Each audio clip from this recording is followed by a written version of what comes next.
Welcome back, viewers. Those of you who have just tuned in, we have been debating the EU referendum with my special guest, Mr. Jim Fitzpatrick MP. So let's start, Jim, again. On the previous point, you said, okay, there is no enough training for this sector, and it has to be a training to survive, and like any other business. Okay. At the moment, or whether there is a training or not, at the moment 3 to 5 restaurants are closing down every week. Evidence suggests 3 to 5 closing down every week, and there is a problem in this sector. What would you say or do in your power to solve this problem at this very moment? I don't think the British government of any complexion is going to give subsidies to Bangladeshi restaurants. It's not going to happen. So what would you see as an MP of? Well, if you look at any other service industry, there are public houses, pubs shutting down all over the country every week as well, because people aren't supporting them, people aren't buying them. If you look at all the websites that are now available for people to order takeaway food on the internet, and you see the adverts on TV every day now, that's hitting the restaurant trade right across the piece. The same as pubs are being hit by a variety of ways to be able to enjoy a drink with friends at home. The industry has to address these challenges. The government's not there to solve these problems. The industry has to solve these problems. Can I just stop you there? Yeah, for this problem, government has helped them. How the government has helped them? Government has push the supermarket to put their drink prices up last year, and supermarkets was undercutting the drink prices, which was putting pub business into pressure, and government had made them to put their drink prices up so pub business can survive or little bit better for them. No, the government didn't make supermarkets put up booze prices to protect pubs. The government put up booze prices to prevent binge drinking and to prevent underage people from bulk buying and getting drunk and causing problems on our street corners. That's about national health. It's not about protecting pubs. And alcohol is still cheaper in supermarkets than it is in a pub. Even with the price increases, than it used to be. Even with price increases, you can still get good deals in the supermarket or the local corner shop. So it's not about protecting pubs, and the government's not going to protect any aspect of the food industry either, whether it's curry restaurants or whether it's pizza houses or anything else.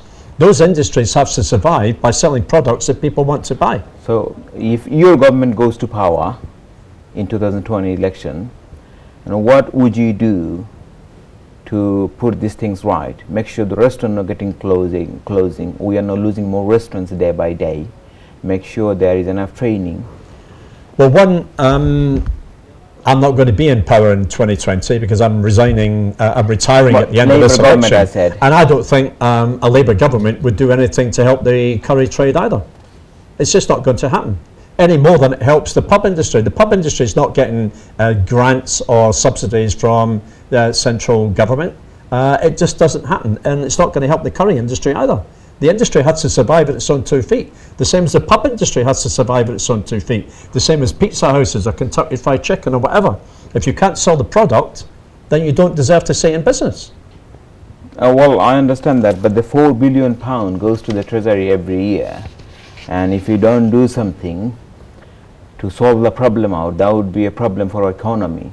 Well, that's where localizing business rates and allowing local authorities to keep control of the business rate, which the government is committed to, means that local authorities can decide what the appropriate level of rate is for businesses in the area, and they can then make an adjustment to say how many should we keep, how many should we have. I mean, we're blessed in Tower Hamlets with probably more curry restaurants than most other parts of Britain, maybe not Leicester, maybe not Birmingham, but certainly as many as those two great cities. But most here are profitable. I don't see many shutting down here in Tower Hamlets. They may be shutting down in the rest of the country, but our curry trade is very successful. And as you know, Saidu are much better than I. The vast majority of the curry industry is Bangladeshi owned and run. not Indian or Pakistani, which most of the British public think is where curry restaurants are run from. It's a very successful business, but it runs into problems, and it should be investing to make sure that it can plan its way out by making sure it can recruit new people, professional people, and that they're going to stay in the industry. More people to the trade. Yeah, thank you, Jim. Now, on the different subject, Jim, do you know how much contribution UK make to the EU budget, and how much do you get back from that? I think so. I think roughly I understand. What's your figures? Well, I'm asking you the figure. Yeah, I know. How much do you put in, and how much do you get back? We put in something between 15 and 20 billion, and we get something around 10 billion back. But on top of that, we get £66 million investment from the European Union into the UK for every £1 million that we invest in the European Union. So the figures, you can manipulate statistics to validate any argument that you want to. But how much money do we put into Bangladesh? How much money do we put into international development? Well, you're not for a second saying we should stop that, should Jim, we? I'm talking about the EU budget, not Bangladesh or any other budget. I'm talking about the specific subject here, which is how much money you are sending to EU, how much money you are getting back. It's about 160 million pounds a week. You are contributing to the European Union. And how much do you get back? No, that's the net figure. The net figure. So which is how much yearly? About 8 billion, 9 billion. You are putting in. Yeah. After you get everything back. Yeah. So which means we are contributing about £10 billion a year to the EU. Yeah. Which can be according to your figure, this money we don't need to spend if you are not member. What's the size of the UK budget then? Sorry? What's the size of the UK budget? What's percentage of £10 billion? I'm here to ask you questions. Okay, well that £10 billion is a fraction of the overall UK budget. It's a contribution that we make to try to make sure that Europe functions in a better way than ever has done before. What the critics saying you asked the question, I'm supposed to be allowed to answer the question. Yeah, you are, sir. Go on, Jim. Yeah. We make a contribution to make sure that Europe overall is a counterbalance culturally to the United States, to Russia and to China, to make sure that Europe actually improves its services right across our continent. We make a contribution to that. And in return for that, we get a whole load of things, which trade is the vastly most important part of that. Thank you, Jim. But there is no argument about we don't get anything back. Of course, we get something back. But argument about your Leave campaign saying is, this is how much we pay extra, 10 billion a year. And that can be spent on NHS, or that can be spent on housing, that can be spent on something else. Oh, well, hold on a wee second. Because we go back to the original question that you asked about 25 minutes ago, which is on the economy. If we come out of the European Union, what will be the cost to the UK economy by breaking our ties economically with the rest of the European Union? And most assessments say it will be far more than £9 billion. So it is, and that means it will have a bigger impact on the health service, a bigger impact on the ability to build houses, a bigger impact on the ability to pay benefits to people who are entitled to them in the UK. We will be a poorer country with less money to spend on our services, our infrastructure and our citizens. Now that's a judgment that people are being asked to make. Is that a valid judgment or is it not? People will be looking at the figures and deciding whether to vote Remain or to vote Leave, and whether they believe the figures or whether they don't believe the figures. This is a leaflet we're putting out in Tower Hamlets over the next few weeks, which the camera might want to focus in on. John Biggs, Rushanara Ali, Unmesh Desai, John Biggs, Sadiq Khan, Rushanara Ali and Jim Fitzpatrick. Labour says vote Remain. The whole leadership of the Labour Party, locally, borough-wise and in London, says, with Jeremy Corbyn, with Tony Blair, with Alistair Darling, with John McDonnell, the Labour Party believes that our future is better in Europe than out of Europe. People will make a decision on what they think is best for their family. Thank you, Jim. So what you're saying is it is worth spending 10 billion a year.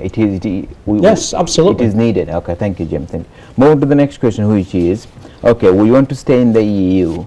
We want to stay in the because we need EU business. We need EU's business. We need we need help from the EU and vice versa. But some countries in the European Union, for Norway, Switzerland, they're not member of EU, but they have a free trade deal with the EU, which is costing them far less than it's costing the UK. So why can't we do the same? For two reasons. One, you say it's costing them far less than the UK because they're much smaller countries. Switzerland's 7 million people, 10 million people. Norway is 5 million people. If they were to be as big as the UK, it would cost them the same price. And they have to have the same European free movement of labour that we have. And they're outside the EU. And that's the price that they had to pay for the trade agreements with the European Union to protect their business, to protect their investment, to protect their economy. So if we were out of the EU, we would have to make a contribution anyway, and we would have to have European free trade. Otherwise, we would cut ourselves off. Then the European Union would be able to exact taxes and tariffs against British goods. Now, you might think that's a risk worth taking. The people who support Leave think it's a risk worth taking. They say we don't need Europe. We can trade with Canada. We can trade with Iceland. We can trade with Australia. I don't think that's a gamble worth taking because the vast majority of the exports from the United Kingdom are in service industries, and half of our business goes to Europe. If we cut ourselves off from that, we'll be cutting ourselves off from a strong economy. And if we don't have a strong economy, we can't pay for services like the health service and pay for new housing. Why would we want to do that? And still there will be free movement anyway. And there will be free movement because that would be one of the requirements the EU would ask for as part of a trade deal. They ask for that from Norway and they ask for it from Switzerland. So we better be in then. If we're in, we have a chance to influence decisions. I was a minister in the Tony Blair and the Gordon Brown governments. I went to Europe on a regular basis. I negotiated with other European ministers. Britain wins more votes in Europe than it loses. We have a bigger influence in Europe than the other countries. Why would we want to come away from that? Why would we want to surrender that influence? The European Union is not perfect. Nobody says it is. The Eurozone crisis is very difficult for them, and we're glad that we've got the pound and we didn't join the euro, and that was a Labour government which kept us out of joining the euro because of the 5 tests that Tony Blair and Gordon Brown laid down. We have a very sensible economic policy regarding Europe, and we should stay there. We have a strong economy. We have a much stronger economy than all the other European economies. We want to stay there. Why would we want to put that all at risk? So even we get out of EU, that means we can't get rid of free movement. We cannot get rid of the fees we have to pay near enough what we're paying now. So immigration policy would be just as tight. So we won't be gaining anything much coming out of EU. Which is why the whole Labour leadership in London and Tower Hamlets says we should vote to remain. We should keep our influence because Europe is a counterbalance to America, to China and to Russia. We are culturally closer together. We have much closer business interests and economic interests. Just a quick on this note, just a quick one, Jim. Sorry to interrupt you. That's all right. Greenland was the member of EU. Greenland? Greenland, the part of Denmark territory. Well, Denmark is a Danish territory. Denmark's a member of the European Union. Greenland isn't. Greenland was the member of EU. My understanding is, yeah, they were it is a Denmark territorial. They were the part of EU. They became members same as EU did in UK did in 1973. After 10 years of being the member of EU, they exited the EU. And many saying they're better off now, and they're saying thanks goodness we are out of EU now. We make our own decisions. Greenland, yeah. I don't buy that. Any comment? I concede to your better knowledge than me, insider. When I was at ministerial council meetings in Europe between 2001 and 2010, Greenland weren't there. Denmark were there, and much of Greenland is run by Denmark, with Denmark, just as the UK looks after Gibraltar. We have very strong ties with Malta. We have other British dependencies, but it's the United Kingdom which sits at the table. Denmark sits at the table. I never saw Greenland at the table. Okay, we'll find out about that. Okay, our viewers, thank you very much for watching us. It is time for another commercial break. Don't go away. We'll be right back.